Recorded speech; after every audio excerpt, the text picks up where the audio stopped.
Ration அட்டைக்கு ரூபாய் 3000 அப்படின்ற மாதிரி ஒரு திடீர் அறிவிப்பு ஒன்று வெளியாகி இருக்குங்க. இனி ரேஷன் கடையில் ரேஷன் அட்டைக்கு பொருள் கிடையாது அப்படின்ற மாதிரியும் புதிய அறிவிப்பு ஒன்று வெளியிட்டிருக்காங்க. ஸோ இதை பற்றின முழு விவரங்களை தான் இந்த வீடியோவில் தெளிவாக நம்ம பார்க்க போகிறோம். ஸோ வீடியோவை நீங்கள் கடைசி வரைக்கும் முழுமையாக பாருங்கள். அப்போ தான் இதை பற்றின முழு விவரங்களும் உங்களுக்கு தெளிவாக புரியும். நீங்கள் இப்போ தான் டிடி தமிழ் அப்டேட்ஸ் சேனலை முதல் முறையாக பார்க்குறீங்க அப்படின்னா சப்ஸ்கிரைப் பண்ணாதவங்க இப்போவே சப்ஸ்கிரைப் பண்ணிக்கோங்க. அண்ட் கூடவே பக்கத்தில் வர பெல் ஐக்கோனையும் கிளிக் பண்ணி ஆல் அப்படிங்கிற ஆப்ஷனை செலக்ட் பண்ணி வச்சுக்கோங்க. ஸோ அப்போ தான் நம்ம அடுத்தடுத்து போடக்கூடிய அனைத்து புதிய தகவல்களும் உங்களுடைய மொபைலுக்கு உடனே நோட்டிஃபிகேஷனாக வந்து சேரும். அண்ட் வீடியோக்குள்ளே போகிறதுக்கு முன்னாடி இந்த வீடியோ உங்களுக்கு பிடிச்சிருக்கு அப்படின்னா லைக் பட்டனை கிளிக் பண்ணி லைக் பண்ணிக்கோங்க. ரேஷன் கார்டு வச்சிருக்கவங்களுக்கு ஒரு தரமான அப்டேட் வந்திருக்கு. இனிமே ரேஷன் கடையில் போய் கியூல நின்று பொருட்கள் வாங்குறதுக்கு பதிலாக உங்க கைக்கே நேரடியா ரொக்க பணம் வரப்போகுது அப்படின்னு ஒரு சூப்பர் நியூஸ் ஒன்று வெளியாகி இருக்கு. இதை பத்தி முழுசா தெரிஞ்சுக்க வீடியோவை கடைசி வரைக்கும் முழுமையா பாருங்க. நம்ம தமிழ்நாட்டை பொறுத்த வரைக்கும் பொருளாதார நிலைமைக்கு ஏத்த மாதிரி 5 வகையான ரேஷன் கார்டு வந்து இருக்கு. முன்னுரிமை அட்டை, சர்க்கரை அட்டை, அந்தியோதயா, அன்ன யோஜனா அப்படின்னு பிரிச்சு வச்சிருக்காங்க.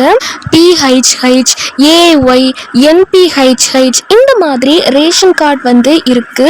இந்த கார்டுகளை வச்சுதான் பொதுமக்களுக்கு அரிசி, பருப்பு, சர்க்கரை, பாம் ஆயில் அப்படின்னு எல்லாத்தையுமே ஃப்ரீயாவோ அல்லது கம்மி விலையிலையோ அரசாங்கம் கொடுத்துட்டு வராங்க. இந்த நிலையில தான் திடீர் மாற்றத்தை கொண்டு வந்திருக்காங்க.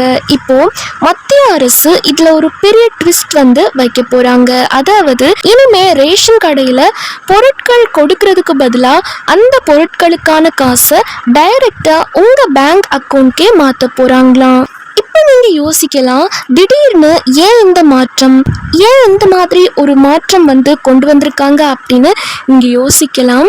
இதுக்கு 2 முக்கியமான காரணங்கள் இருக்கு. முதல் காரணம் பிளாக் மார்க்கெட். ஏழை மக்களுக்காக அரசாங்கம் குடோன்ல இருந்து அனுப்புற கோடிக்கணக்கான ரூபாய் மதிப்புள்ள ரேஷன் அரிசி பாதி வழியிலே கடத்தப்பட்டு வேற மாநிலங்களுக்கு கள்ள சந்தையில் விற்கப்படுது.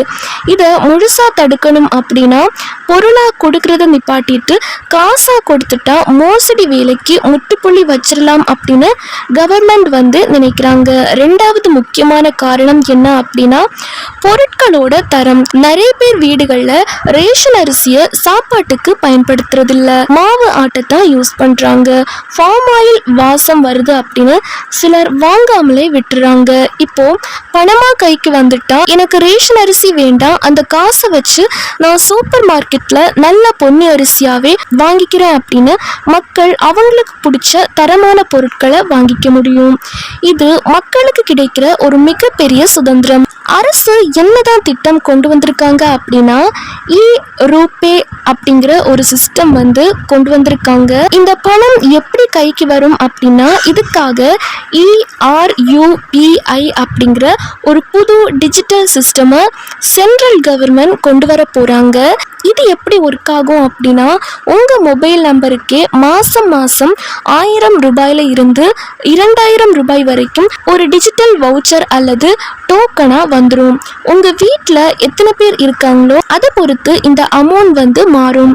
இந்த வவுச்சரை வச்சு நீங்க ரேஷன் கடையிலையும் பொருள் வாங்கிக்கலாம், இல்லைன்னா வெளியே மளிகை கடையிலையும் கொடுத்து வாங்கிக்க முடியும். இதே எனக்கு ரேஷன் பொருளே வேணாம் அப்படின்னு நினைச்சீங்க அப்படின்னா அந்த வவுச்சரை அப்படியே பணமா மாத்தி உங்க பேங்க் அக்கௌண்ட்டுக்கே மாத்திக்கவும் முடியும். ஓகே, நீங்க இப்ப யோசிக்கலாம், இப்ப நான் என்ன செய்யணும் அப்படின்னு யோசிப்பீங்க. இந்த திட்டம் அமலுக்கு வரும்போது உங்களுக்கு எந்த சிக்கலும் இல்லாம பணம் வரணும் அப்படின்னா நீங்க உடனே செய்ய வேண்டிய 3 முக்கியமான விஷயங்களை இப்ப நான் உங்களுக்கு சொல்றேன்.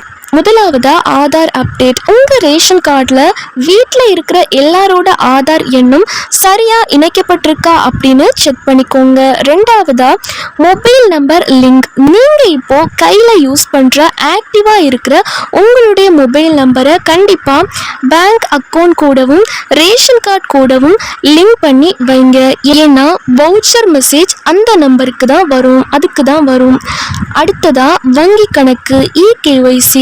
உங்கள் பேங்க் அக்கௌண்ட்டில் இகேஒய்சி அப்டேட் பண்ணி ஆதார் கார்டை லிங்க் பண்ணி வச்சுக்கோங்க. அப்போ தான் டைரக்ட் பெனிஃபிட் ட்ரான்ஸ்ஃபர் டிபிடி மூலமாக பணம் கரெக்டாக உங்கள் பேங்க் அக்கௌண்ட்க்கு வந்து சேரும். ஸோ யாரெல்லாம் இகேஒய்சி கம்ப்ளீட் பண்ணாமல் இருக்கீங்களோ அவங்க இப்போவே கம்ப்ளீட் பண்ணிடுங்க. இந்த வருஷத்துக்குள்ள இந்தியா முழுக்க இந்த திட்டத்தை அமல்படுத்த மத்திய அரசு தீவிரமாக பிளான் பண்ணிட்டு இருக்காங்க. சீக்கிரமே இதுக்கான அதிகாரப்பூர்வ அறிவிப்பு வந்துடும் அப்படின்னு எதிர்பார்க்கப்படுது. இந்த திட்டம் வந்தால் உங்களுக்கு லாபமா இல்லை பழைய மாதிரி ரேஷன் பொருட்களை கொடுக்கலாமா? உங்களுடைய கருத்து என்ன அப்படின்றத மறக்காம கமெண்ட்ல சொல்லுங்க. இந்த தகவல் உங்களுக்கு பிடிச்சிருந்தா உங்க நண்பர்களுக்கும் உறவினர்களுக்கும் இந்த வீடியோவை ஷேர் பண்ணுங்க. அண்ட் இந்த வீடியோ உங்களுக்கு பயனுள்ளதா இருந்துச்சு அப்படின்னா இந்த வீடியோவுக்கு லைக் போடவும் மறந்துடாதீங்க. அண்ட் இதுக்கான அதிகாரப்பூர்வ அறிவிப்பு வருது அப்படின்னா அதையும் நம்ம சேனல்ல வீடியோவா போஸ்ட் பண்ணி உங்களுக்கு இன்ஃபார்ம் பண்றேன். ஸோ அதை நீங்க தெரிஞ்சுக்கணும் அப்படின்னா நம்ம சேனலை சப்ஸ்கிரைப் பண்ணி வச்சுக்கோங்க. கூடவே பக்கத்தில் வர பெல் ஐக்கானையும் கிளிக் பண்ணி ஆல் அப்படிங்கிற ஆப்ஷனை செலக்ட் பண்ணி வச்சுக்கோங்க.